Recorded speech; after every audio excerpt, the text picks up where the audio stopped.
That's an interesting question because the cubing community in the past couple years has been growing relatively quickly. So Yeah.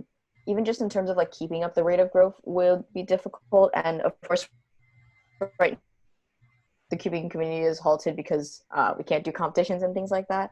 Um, that's a really good question. I think a lot of our demographic is younger.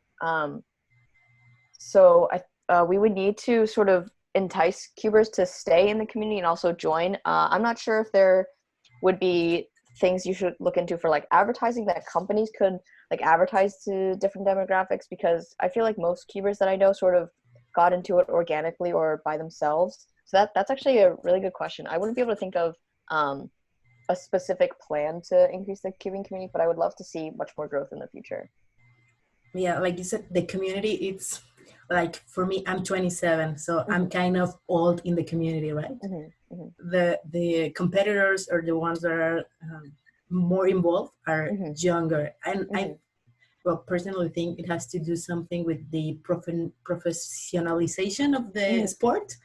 Like, if we had a little more, like a league, or I don't know, something bigger, it would mean a lot of more cubers and staying longer.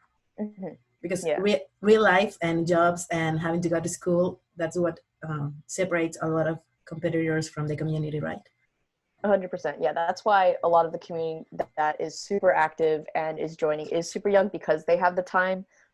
Like in high school, I basically stopped cubing for a couple years because school and stuff had ramped up, and I really wanted to get back into it in college, so I did that.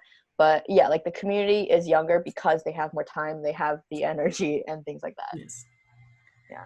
But how do you do it? Because you compete, you are a delegate, Mm-hmm. you have a job, you make content for YouTube. Like, you do a lot. Yeah. And though you are supposed not to have a lot of time, but you still do it. How do you manage that?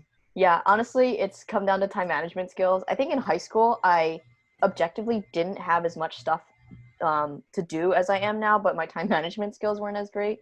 But now I have, well, obviously I'm not in school right now, but during the school year, I'll make sure to balance school and work in cubing. So I'll still sign up for a lot of competitions, but sometimes during the school year, I won't go to competitions if I have like a bunch of exams or something. So it's just putting school first and then allocating time towards things that I want to put my time in. And then it's pretty much the same during the summer as well. Right now I'm focusing on work, but I also make sure to work on videos like a little bit every day and like practice cubing. So basically balancing work, cubing, and things I like doing is just, I think, a result of time management skills that have evolved over the years.